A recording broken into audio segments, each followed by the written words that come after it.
Imagine waking up one day and finding dead bodies on the street. Not because of war, not because of a pandemic, but because people simply couldn't find food. This was Bengal in 1943.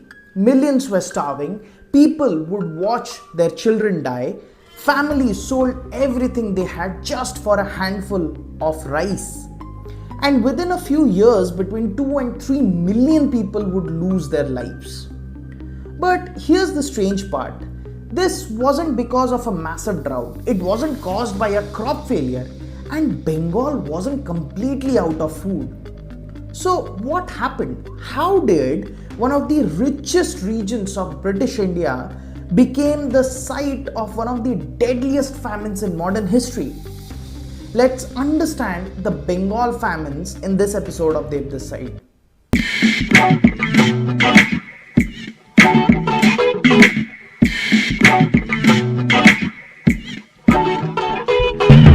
In 1942, World War II was raging across the globe, and in Asia, Japan was winning. One after another, British territories were falling.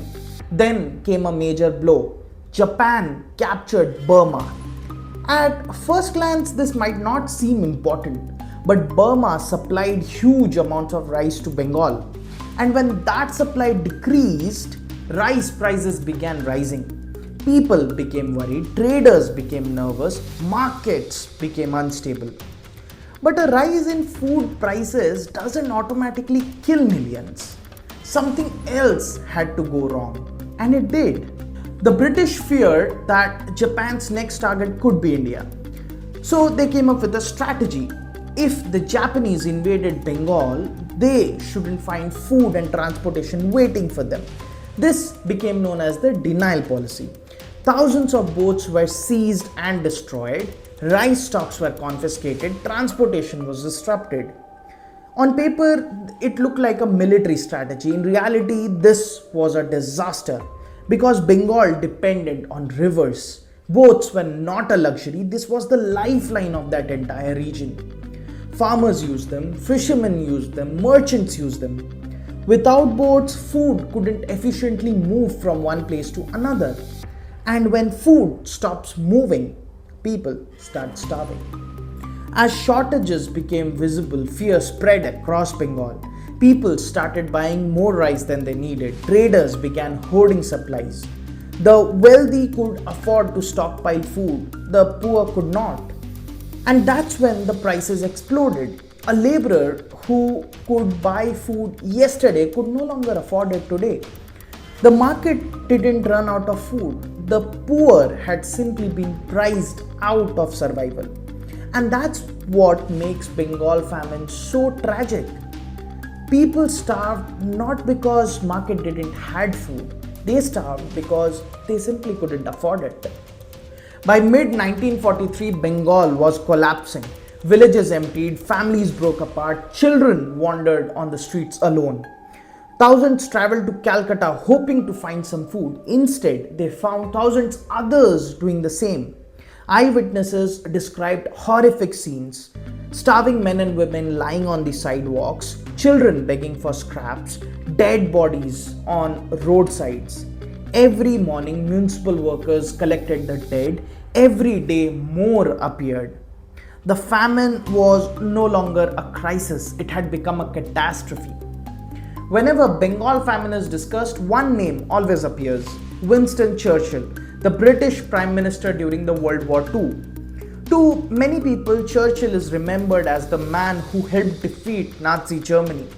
But in India, his legacy is far more controversial. Historians continue to debate on how much responsibility Churchill and the British government took of the famine. Critics argue that the request for emergency foods and shipments were often ignored or delayed. They point out that wartime priorities came before the needs of starving Indians. Others argue that war created impossible circumstances. The debate is still going on, but one thing that nobody disputes on is the outcome. Millions died under British rule. And that fact changed how many Indians viewed the empire forever. Hunger wasn't the only killer. As people's bodies weakened, disease spread rapidly. Cholera, malaria, dysentery. People who might have survived under normal conditions suddenly had no strength left.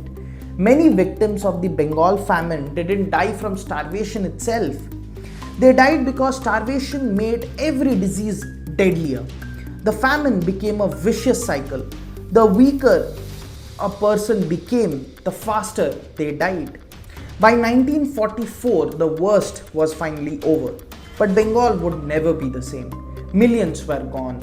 Entire communities had disappeared. Families would carry the trauma for generations. And most importantly, trust in British rule had shattered. For many Indians, the famine became the proof that colonial governments cannot be trusted with Indian lives. Just 4 years later, in 1947, India became independent. The famine wasn't the only reason, but it became one of the most powerful symbols of the failure of colonial rule. So that's it for today, guys. I hope you liked the video. If you enjoy watching our videos, please do subscribe to the channel because we are going to break down geopolitics and economics in a way that makes sense for all of us. See you in the next one soon. Till then, stay happy, stay diplomatic. This is Dev this side signing off. Peace.